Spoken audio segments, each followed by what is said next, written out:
और ये समझना जरूरी है। हालांकि हमारे बुद्धाचार्य जी ने बड़े अच्छे से बताया, सीलों से होते हुए वो आर्य अष्टांग मार्ग तक गए और 10 पारमिताओं को बताया कि ये हमारा बुद्ध का जो पूरा धम्म इन पर टिका हुआ है। तो जब बुद्ध से पूछा गया कि आखिर मार्ग क्या है, दुख मुक्ति का मार्ग क्या है, तो बुद्ध ने कहा कि दुख मुक्ति का जो मार्ग है वो आर्य अष्टांगिक मार्ग है। आर्य अष्टांगिक जो मार्ग है वो आपका सील, समाधि और प्रज्ञा पर टिका हुआ है। आर्य अष्टांगिक मार्ग को बुद्ध ने 3 भागों में विभाजित कर दिया। वो आपका सील, समाधि और प्रज्ञा। और जब हम अष्टांगिक मार्ग के रूप में इसके समझते हैं तो प्रज्ञा के 2 मार्ग, समाधि के 3 मार्ग और सील के 3 मार्ग। प्रज्ञा के 2 मार्गों में सम्यक दृष्टि और सम्यक संकल्प। अब बात आती है कि प्रज्ञा क्या है। तो बुद्ध ने कहा प्रज्ञा ज्ञान है और इस ज्ञान के 3 सोपान बुद्ध ने बताया। एक श्रुत प्रज्ञा, एक चिंतन प्रज्ञा और एक भावमयी प्रज्ञा। अब श्रुत प्रज्ञा क्या है? किसी व्यक्ति ने अपनी प्रज्ञा को जगाया, अपने ज्ञान को जगाया और वो ज्ञान हमने सुना और उस ज्ञान को सुन के हम भी ज्ञानवान हुए।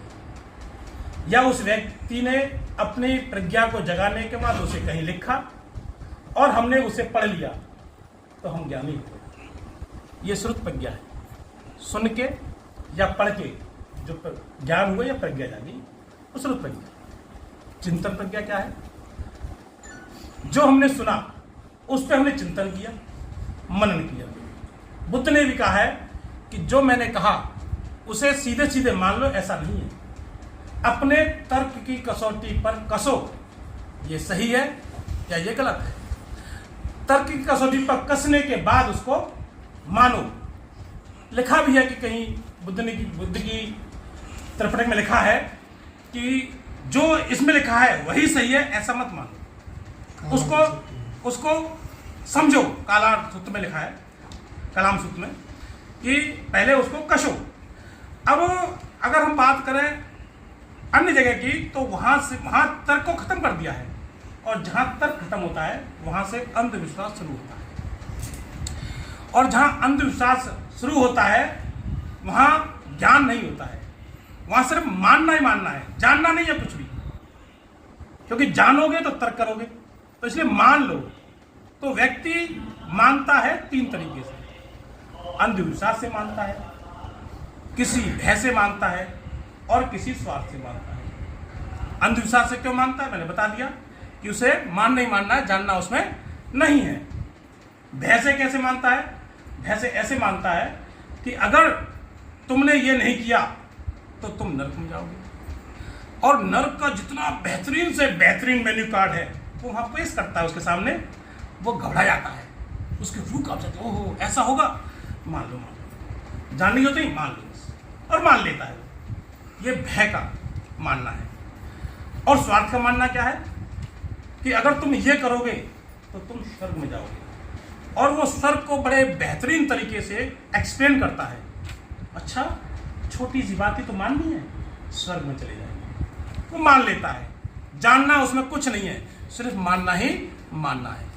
बुद्ध ने इस मिथक को तोड़ दिया। बुद्ध ने कहा जानो और तब मानो, चिंतन करो, मनन करो। मनन करने वाला ही मनुष्य होता है, मानस होता है। ये जो मनुपुत्र है, मन की जानने वाला ही मनुपुत्र होता है और अलग से कोई मनुपुत्र नहीं होता है। तो चिंतन, मनन, चिंतन, प्रज्ञा। अब आती है भावमयी प्रज्ञा। भावमयी प्रज्ञा क्या है?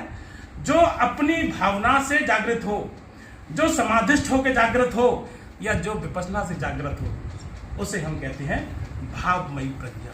और जो व्यक्ति विपश्यना से या अपनी समाधिष्ठ से प्रज्ञा को जगाता है वही स्रोतपन्ना कहलाता है। वही सर्वोत्पन्ना की ओर अग्रसर होता है। तो भावमयी प्रज्ञा सर्व कल्याणकारी प्रज्ञा है। भावमयी प्रज्ञा है तो सबका कल्याण है। चिंतन प्रज्ञा और जो आपकी स्रोत प्रज्ञा है कितने भी हों, लेकिन भावमयी प्रज्ञा के बाद वो के सामने वो सब क्या है, जीरो है। भावमयी प्रज्ञा जिसकी जाग गई वो अपने आप में विशाल और कल्याण, सब कल्याणकारी, सबके लिए कल्याणकारी होता है। बुद्ध ने कहा कि मैंने जो ज्ञान दिया है वो मेरा स्वयं का ज्ञान अनुभव है, मेरा खुद का ज्ञान है। ये किसी से सुना हुआ, किसी से पढ़ा हुआ, किसी से देखा हुआ या किसी से छीना हुआ ज्ञान नहीं है। इसको आप अपनी तर की कसौटी पर कसो और अच्छा लगे और जन कल्याणकारी लगे। हे भिक्षुओं, अगर ये जन कल्याणकारी है तो इसको समाज के सामने प्रस्तुत करो। तो ये प्रज्ञा के 3 सोपान मैंने बताए। प्रज्ञा के बाद आपके शील के 3 मार्ग और ऐसे ही समाधि के 3 मार्ग होते हैं। अब वो जो अष्टांगिक मार्ग हैं उनमें अगर मैं विस्तृत में जाऊंगा तो लंबा समय होगा।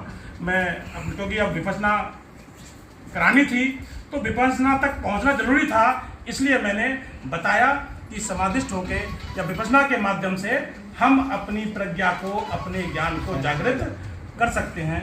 इन्हीं सब बातों के साथ आप सभी का मंगल हो, आप सभी कल्याण हो, आप सभी सुखी रहें, ऐसी कामना के साथ नमो बुद्धाय।